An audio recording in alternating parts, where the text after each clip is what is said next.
बोसा जो ले लिया है नबी के मजार का। आप बोलेंगे तब आगे चलेंगे। हाँ, मैं ये नहीं चाहता कि आपको मजबूर करूं, मैं ये चाहता हूं, देखिए इतनी बड़ी महफिल है तो ये मत समझना इसमें सिर्फ आप ही बैठे हो। इसमें फरिश्तों के साथ साथ कई जैसी खुफिया एजेंसियों के लोग भी बैठे होते हैं जो सिर्फ ये चेक करने के लिए आते हैं कि इन लोगों को अभी अपने नबी से प्यार कितना है।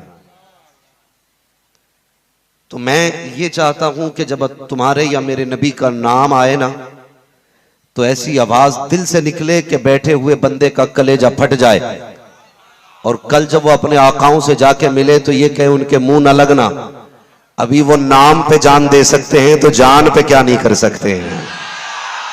तो ये थोड़ा सा ये अपनी बीच बेदारी रखा करें ताकि कोई ये ना लिखे कि लो जी मौलवी उनका चीखता रहा कहो सुभान अल्लाह तो वो आरे लगाने से भी नहीं बोल रहे थे। ये नहीं होना चाहिए। मैंने कल भी कहा था इश्क है तो इश्क का इजहार होना चाहिए। हर गली हर कूचे में, हर गली हर कूचे में प्रचार होना चाहिए। बोसा जो ले लिया है नबी के मजार का। माशाअल्लाह, अल्लाह सलामत रखे। अब जो बोल रहे हैं अल्लाह सबको मुस्तफ़ा का मदीना दिखा दे। बोसा जो ले लिया है नबी के मजार का, है अर्श पर दिमाग नसीमे बहार का। जन्नत के सभी फूल अभी रख के तोल दूं, कांटा तो लाए कोई नबी के दयार का। कांटा तो लाए कोई नबी के दयार का।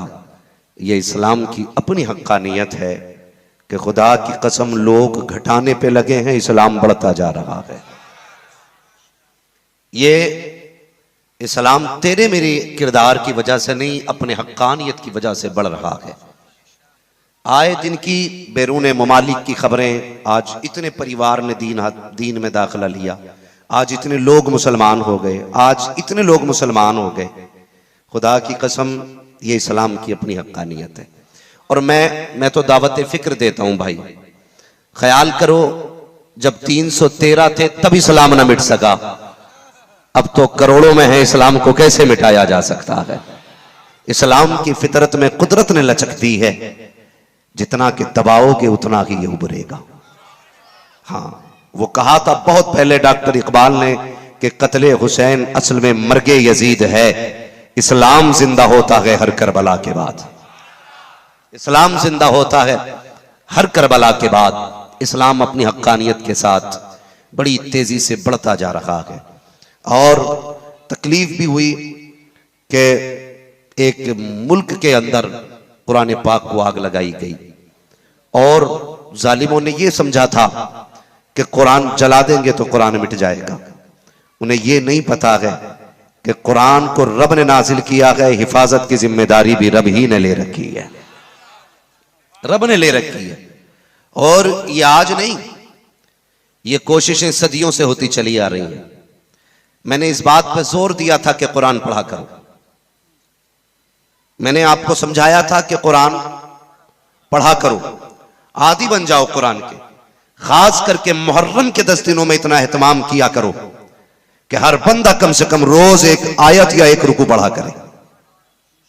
रोज हर बंदा, जरूरी नहीं पूरा पारा पढ़ा जाए, ये भी जरूरी नहीं पूरी मंजिल आप पढ़े, ये भी जरूरी नहीं पूरा रुकू आप पढ़े, वक्त नहीं आपके पास इतना, तो एक ही आयत पढ़ो, लेकिन पढ़ो।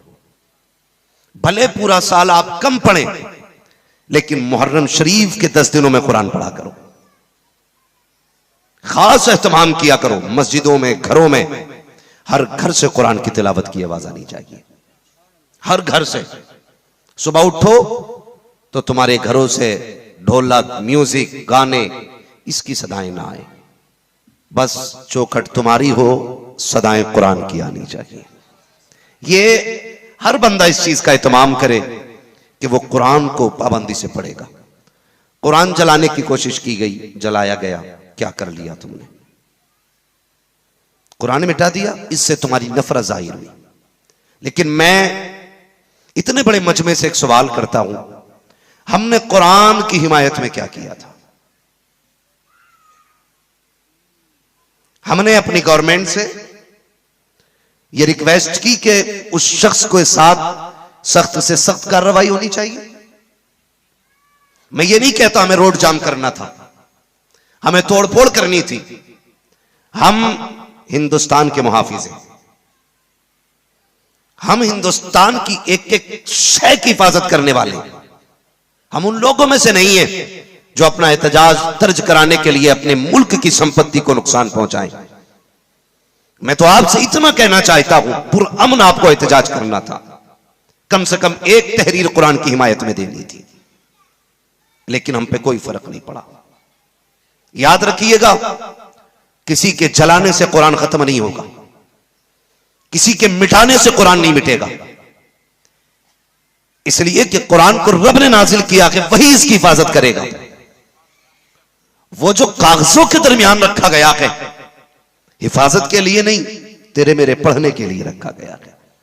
और जब हिफाजत की बारी आई है तो उसने कुरान की हिफाजत के लिए हाफिजों के सीनों का इंतखाब किया है, हाफिजों के सीनों का इंतखाब किया है। और यह तारीख रही है, जब भी कुरान को मिटाने की बारी आई और कोशिशें की गई है, कई बार यह कोशिश की गई कि हमें कुरान खत्म करना है, नुस्खे इकट्ठे किए गए, कुरान को मस्जिदों से कुरान निकाला गया, मदरसों से कुरान निकाला गया, घर घर से कुरान ले लिया गया और यह सोच करके लिया गया कि इसको हम दरिया में डाल देंगे। जब कुरान दरिया में चला जाएगा तो फिर कोई इसका पढ़ने वाला नहीं होगा, और जब कुरान खत्म हो जाएगा तो इस्लाम खत्म हो जाएगा। यह उनकी सोच थी। कुरान के नुस्खे इकट्ठे करते रहे, लेकिन तलाश करते करते मस्जिदों से कुरान उठा लिए, मदरसों से ले लिए और उठा करके सारे नुस्खों को दरिया में डाला गया। फिर तलाश करते करते एक कलंदर की झोपड़ी में पहुंच गए। एक अल्लाह के वली की चौखट पे आ गए, अंग्रेज का बच्चा था, जाके कहने लगा, बाबा कोई कुरान है? बाबा ने मुस्कुरा के पूछा, क्या करोगे? कहा, हमने अहद किया है कि दुनिया से कुरान मिटाएंगे। उसने जब इतनी बात कही ना तो तेवर बदल गए, लहजा चेंज हो गया।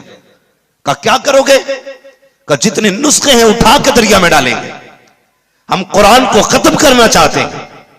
आपने कहा, अच्छा ठहर जा।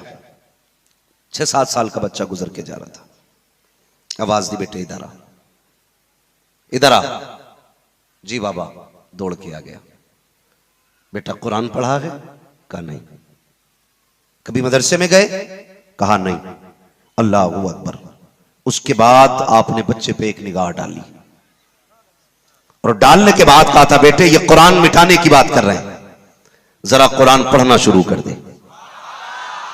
निगाह के वली में वो तासीर देखी, बदलती हजारों की, बदलती हजारों की तकदीर देखी। जब कहा ना कि पढ़ कुरान, बच्चे ने कुरान पढ़ना शुरू किया। पहला पारा मुकम्मल हो गया, दूसरा पारा मुकम्मल हो गया, तीसरा पारा मुकम्मल हो गया। अंग्रेज का बच्चा परेशान था, अभी तो इसको बिस्मिल्लाह तक नहीं आती थी, कुरान की एक आयत नहीं आती थी, अब ये पढ़ता जा रहा है। अल्लाह वाले ने निगाह डाली, कहा कैसे कुरान मिटाओगे? जो कुरान कागजों के दरमियान है, इसे तो दरिया में ले जा सकते हो, खानकाहों से उठा के ले जा सकते हो, मस्जिदों से लेके जा सकते हो, मस्जिदों से ले जा सकते हो, मदारिस से ले जा सकते हो। बताओ तो सही, जो कुरान इस बच्चे के सीने में है, इसे कैसे निकाला जाएगा? उन्होंने कहा था, अगर जरूरत पड़ेगी हम सर कलम करते जाएंगे, कुरान मिटाते जाएंगे। कहा कितने सर काटोगे? हम नजर डालते जाएंगे, कुरान के कारी बनाते जाएंगे।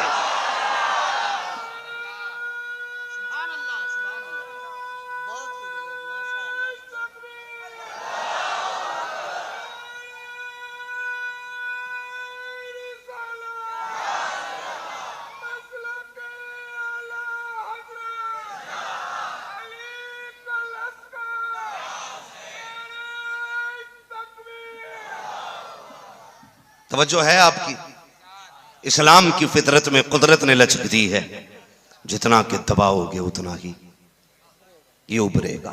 हमें अपनी तारीख याद रखनी चाहिए, हमें अपनी तारीख याद रखनी चाहिए। बुजुर्गों ने कहा, जो कौमें अपनी तारीख भूल जाती हैं या भुला देती हैं, वो कौमें मिटा दी जाती हैं, वो कौमें मिटा दी जाती हैं जो कौमें अपनी तारीख भूल जाती हैं। इस्लाम की तारीख रही है, अपनी तारीख रही है इस्लाम की। मेरे नबी ने 40 साल अपनी जात को मनवाया। कितने साल? बहुत गौर से सुनना मेरी बात। 40 साल हुजूर ने अपनी जात मनवाई है। आज हर बंदा चाहता लोग मेरी बात मान लें। बात बाद में मानी जाएगी, पहले जात मनवाइए, उसके बाद आपकी बात मानी जाएगी। पहले आप बताइए, आप साबित कीजिए आप क्या आ गए। हुजूर ने 40 साल जात मनवाई। उसके बाद तमाम बड़े बड़े सरदारों को इकट्ठा करके कहा था, मेरे बारे में क्या कहते हो? कौन सा सवाल था? अपनी जात के ऊपर सवाल मेरे नबी ने किया, क्या कहते हो मेरे बारे में? सबने कहा था आप सच्चे हो, आप अमीन हो, किसी की अमानत में खयानत नहीं करते आप। कहा मेरा कितना एतबार करते हो? तो लोगों ने कहा था अगर आप हमसे अभी ये कहें कि इस पहाड़ी के पीछे एक बड़ा लश्कर है जो तुम्हें तबाह कर देगा, कहा हम तुम्हारी उस बात को मानने तैयार हैं।